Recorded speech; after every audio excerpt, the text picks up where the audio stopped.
अस्सलामुअलैकुम viewers, welcome to my channel. मैं हूँ फरी जाहिद। तो जी आज आपकी बहन आपके साथ बहुत ही डिफरेंट किस्म की फ्रूट केक की रेसिपी शेयर करने जा रही है, क्योंकि पहले मैं आपके साथ काफ़ी किस्म के केक जो है शेयर कर चुकी हूँ केक की रेसिपी। तो मैंने सोचा क्यों ना थोड़ी सी डिफरेंट किस्म की रेसिपी आपके साथ शेयर की जाए। आज की इस रेसिपी में ये ख़ास बात है कि केक में ना तो हम बटर ऐड करेंगे और ना ही वेजिटेबल ऑयल ऐड करेंगे, और इसे हम विदाउट ओवन रेडी करेंगे। सो फ्रेंड्स, आज हम बनाएंगे बासमती डालडा घी से केक। घी को हम किस तरह से मक्खन में कन्वर्ट करेंगे, आपने बगैर स्किप किए लास्ट तक वीडियो को देखना है।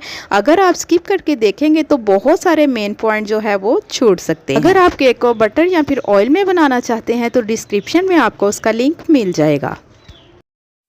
बिना टाइम वेस्ट किए हम आ जाते हैं अपनी रेसिपी की तरफ। सो फ्रेंड्स, बहुत ज़्यादा गर्मी होने की वजह से मक्खन जो है हर जगह पर शॉर्ट है, तो मैंने सोचा क्यों ना घर पर ही कुछ ऐसा किया जाए कि मक्खन के बगैर ही हम परफेक्ट किस्म का केक बना लें। तो जी यहाँ पर मैंने 100 ग्राम जो है डालडा बासमती घी ले लिया है और इसको हम अच्छे तरीके से मेल्ट कर लेंगे।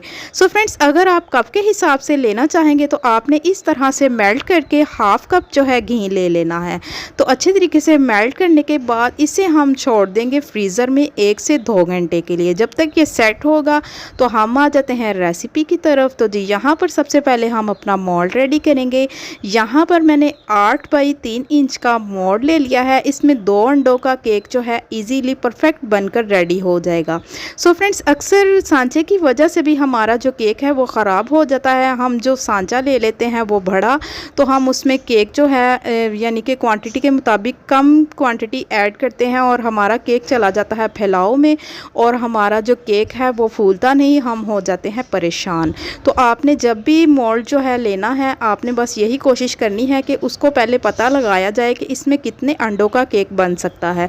तो जी यहाँ पर मैंने इसको अच्छे तरीके से ऑयल लगाकर ग्रीस कर लिया था। ग्रीस करने के बाद यहाँ पर मैंने बटर पेपर लगा दिया, इससे भी हम हटा देंगे साइड। तो जी यहाँ पर हम मैदे को भी रेडी कर लेंगे। यहाँ पर मैंने 100 ग्राम फ्लोर ले लिया है। सो फ्रेंड्स, अगर आप कप के हिसाब से लेना चाहेंगे तो ये 1 कप के करीब मैदा होगा। यहाँ पर मैं चाय वाली चम्मच यानी कि छोटी जो चम्मच है चाय वाली, वो वाली मैंने 1.5 टीस्पून इसमें बेकिंग पाउडर ऐड कर दिया है। अगर आप खाने वाला चम्मच यूज़ करेंगे तो आपने 1 चम्मच इसमें ऐड करके इसको अच्छे तरीके से मिक्स करना है और छान लेना है। 1 से 1.5 घंटे के बाद फ्रेंड्स, हमारा जो घी है वो काफ़ी हद तक जम चुका है और बहुत ही मुलायम सा यहाँ पर देखें हो चुका है। जिस तरह से मक्खन होता है ये दिखने में बिल्कुल उस तरह से ही लग रहा है। तो इसको हम मक्खन में किस तरह से कन्वर्ट करेंगे और इसका केक हमने किस तरह से रेडी करना है। तो जी सबसे पहले हम एक बाउल ले लेंगे, सारा घी हम बाउल में ऐड कर देंगे। सो फ्रेंड्स, इसके साथ ही साथ हम इसमें ऐड करेंगे शुगर पाउडर। ये रेगुलर शुगर जो किचन में हम यूज़ करते हैं उसको मैंने लेकर अच्छे तरीके से ग्राइंड कर छान लिया था और इस तरह से इसका पाउडर बना लिया था। 100 ग्राम मैंने शुगर ली है। अगर आप कप के हिसाब से लेना चाहेंगे तो आधा कप शुगर होगा। सो फ्रेंड्स, वैसे तो मैं डिस्क्रिप्शन में मेंशन कर देती हूँ, अगर आप ग्राम के हिसाब से यूज़ करना चाहते हैं या फिर कप के हिसाब से यूज़ करना चाहते हैं तो मैं डिस्क्रिप्शन में सारा मेंशन कर दूँगी। सो फ्रेंड्स, इसको हमने इतना बीट करना है कि ये बहुत ही सॉफ्ट सा फ्लफ़ी सा एक बैटर बनकर रेडी हो जाए। यहाँ पर आप देख सकते हैं ये बहुत ही सॉफ्ट सा और फ्लफ़ी सा एक बटर की शक्ल में आ चुका है। शुगर को और घी को हम 3 से 4 मिनट के लिए बीट करेंगे जब तक इसका कलर जो है वाइट टोन में ना आ जाए। सो फ्रेंड्स, इसकी मैं आपको कंसिस्टेंसी भी दिखा देती हूँ, बहुत ही मुलायम सा। यहाँ पर आप देख सकते हैं हमारा जो बटर है वो बनकर रेडी हो चुका है। तो जी इसमें बटर का टेस्ट किस तरह से आए वो भी मैं आपको अभी बताऊँगी। सो फ्रेंड्स, यहाँ पर आप देख सकते हैं ये वाइट टोन में आ चुका है। अब हम इसमें ऐड करेंगे 2 अदद रूम टेम्परेचर पर अंडे। तो जी सबसे मेन पॉइंट ये है कि आपने इसमें ऐड करना है बटर एसेंस। ये आपको किसी भी बेकरी से इजीली मिल जाएगा। सिर्फ 2 ड्रॉप आपने इसमें बटर एसेंस ऐड करना है ताकि हमने जो इसका बटर रेडी किया है इसमें फ्लेवर भी बटर का ही आए। इसके साथ साथ सिर्फ 2 ड्रॉप हम वनीला एसेंस ऐड करेंगे ताकि केक का जो टेस्ट है वो थोड़ा सा यम्मी हो जाए। तो जी इससे भी हम बीट करेंगे। इससे भी हमने तकरीबन 3 से 4 मिनट बीट करना है। सो फ्रेंड्स, अगर आप बेकिंग के लवर हैं तो जल्दी से मेरे चैनल पर विजिट कर लें, क्योंकि बेकिंग के मुतालिक बहुत सारी रेसिपीज़ आपको देखने को सीखने को मिलेगी। और अगर आप मेरे चैनल पर फर्स्ट ऑफ ऑल हैं तो जल्दी से मेरे चैनल को कर लें सब्सक्राइब, ताकि मेरी हर आने वाली न्यू वीडियो आप तक जल्द से जल्द पहुँच सके। और वीडियो अच्छी लगी तो शेयर लाइक ज़रूर कीजिएगा और मुझे प्यारा सा कॉमेंट्स करके बताइएगा कि आज की रेसिपी आपको कैसी लगी। 3 से 4 मिनट बीट करने के बाद सो फ्रेंड्स, बीटर को हम हटा देंगे साइड पर। अब हमने जो अपना मैदा रेडी करके रखा था वो हमने एक ही दफ़ा करके इसमें ऐड नहीं करना, 2 या 3 दफ़ा करके हमने इसमें ऐड करना है और हल्के हाथों से हमने इसको फोल्ड कर करके मिक्स करना है।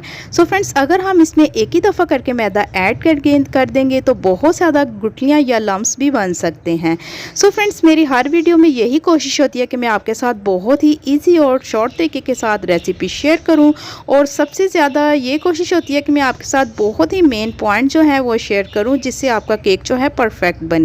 तो जी यहाँ पर अच्छे तरीके से मिक्स करने के बाद हम इसमें ऐड कर रहे हैं फ्रेश दूध की मलाई। तकरीबन 2 से 3 चम्मच हम इसमें फ्रेश दूध की मलाई ऐड कर देंगे। अगर आपके पास मलाई अवेलेबल ना हो तो आप इसकी जगह दूध भी ऐड कर सकते हैं। केक को ज़्यादा टेस्टी और मज़े का बनाने के लिए यहाँ पर मैंने थोड़ा सा गाजर का मुरब्बा ले लिया है। आप इसकी जगह आलमंड या फिर टूटी फ्रूटी भी ऐड कर सकते हैं। 1 टेबल स्पून हम इसमें मैदा ऐड करेंगे और इसको अच्छे तरीके से मिक्स करेंगे। सो फ्रेंड्स, ऐसा करने से हमारा जो गाजर का मुरब्बा है वो केक के नीचे नहीं बैठेगा। तो यहाँ पर देख सकते हैं आप, इस तरह से मैंने इसको रेडी कर लिया है।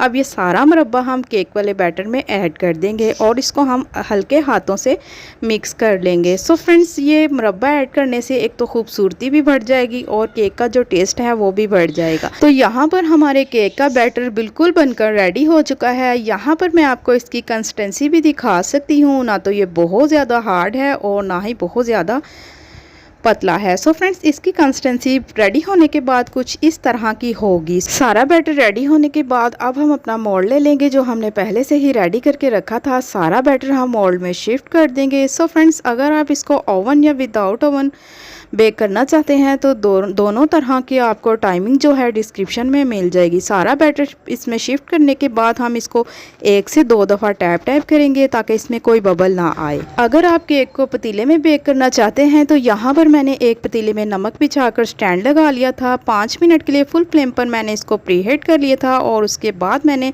फ्लेम को बिल्कुल स्लो कर दिया था। तो जी अब हम इसको बेक करेंगे 35 से 40 मिनट में हमारा जो केक है वो बेक हो जाएगा। अगर आप इसको ओवन में बेक करना चाहते हैं तो यहाँ पर मैंने ओवन और पतीले दोनों की टाइमिंग जो है मेंशन कर दी है। तो जी मिलते हैं 35 से 40 मिनट के बाद। तकरीबन 35 मिनट के बाद हम अपना केक चेक करेंगे। माशाल्लाह से फ्रेंड्स, बहुत ही अच्छे तरीके से राइस भी हो चुका है और कलर भी बहुत ही खूबसूरत आ चुका है। सेंटर से हम किसी भी नाइफ़ या किसी भी स्टिक की मदद से हम इसको चेक करेंगे। अगर तो नाइफ़ ड्राई है तो समझो आपका केक जो है वो बिल्कुल बेक हो चुका है। सो फ्रेंड्स, अब हम इसको मोल्ड से अलहदा कर लेंगे। माशाल्लाह से बहुत ही सॉफ्ट सा और ख़ूबसूरत सा लग रहा है। पूरे घर में इस कदर खुशबू फैली हुई थी कि मैं आपको बता नहीं सकती। अगर आप केक को बनाएंगे इसी क्वांटिटी में, इसी तरीके के साथ, तो इंशाल्लाह आपका जो केक है वो फर्स्ट टाइम में ही परफेक्ट बनकर रेडी हो जाएगा। सो फ्रेंड्स, मोल्ड से अलहदा करने के बाद आपने इसको फौरी कट नहीं करना और ना ही बटर पेपर उतारना है। सो फ्रेंड्स, यहाँ पर आप मोल्ड को भी देख सकते हैं कितने अच्छे तरीके से ये बेक हुआ है, कहीं से भी नहीं जला। तो जी आपने इसको फौरी कट नहीं करना। अगर आप फौरी कट कर लेंगे तो ये ऊपर से अभी थोड़ा सा हार्ड है, क्योंकि कलर आने की वजह से यहाँ से थोड़ा सा ऊपर से ये थोड़ा सा क्रिस्पी हो जाता है, यानी कि जैसे हम कहते हैं ना कि कोई चीज़ जैसे सूख जाती है। तो इसको एक जैसा सॉफ्ट करने के लिए यहाँ पर मैं एक शॉपिंग बैग ले लूँगी और इसी तरह से गरम केक को हम शॉपिंग बैग में रख देंगे। तकरीबन 1 से 2 घंटे के लिए हम इसको किसी भी कैबिनेट या फिर ओवन में रेस्ट देंगे ताकि ये एक जैसा सॉफ्ट हो जाए। मुझे अक्सर लोगों के कमेंट्स भी आते हैं कि हमारा जो केक है ऊपर से बहुत हार्ड होता है। इस तरह से करने से हमारा केक जो है इक्वल सॉफ्ट होगा। सो फ्रेंड्स, तकरीबन 2 घंटे के बाद मैंने अपना केक जो है वो निकाल लिया है। शॉपिंग बैग से हम इसको अलहदा कर लेंगे। यहाँ पर मैं आपको दिखाती हूँ, ये इतना सॉफ्ट और इतना परफेक्ट बनकर रेडी हुआ है कि आप यकीन करें जब आप इसको बनाएंगे तो आप खुद मतलब हैरान हो जाएंगे। तो यहाँ पर मैं आपको दिखा देती हूँ इसकी फाइनल लुक भी कटिंग करने के बाद ये कैसा लगेगा। सो फ्रेंड्स, रेसिपी बहुत ही इजी और शॉर्ट है, आपने रेसिपी को ज़रूर ट्राई करना है और मुझे कमेंट्स करके बताना है कि आपका केक कैसा बना। सो फ्रेंड्स, अगर आप कुछ पूछना चाहते हैं तो मुझे कमेंट्स करके बता सकते हैं। माशाल्लाह से ये इतना सॉफ्ट और इतना परफेक्ट बनकर रेडी हुआ है कि कोई जजमेंट ही नहीं कर सकेगा कि ये घर पर बना है, यानी कि बाहर के केक से कहीं गुना ज़्यादा टेस्टी और सॉफ्ट बनकर रेडी हुआ है। यहाँ पर देखिए फ्रेंड्स, ये बिल्कुल भी नहीं लग रहा कि हमने इसको डालडा घी में रेडी किया है। तो आज की रेसिपी यहीं तक की थी। मिलते हैं एक न्यू रेसिपी के साथ। आप मुझे दुआओं में याद रखिएगा। मैं आपको अल्लाह हाफिज़।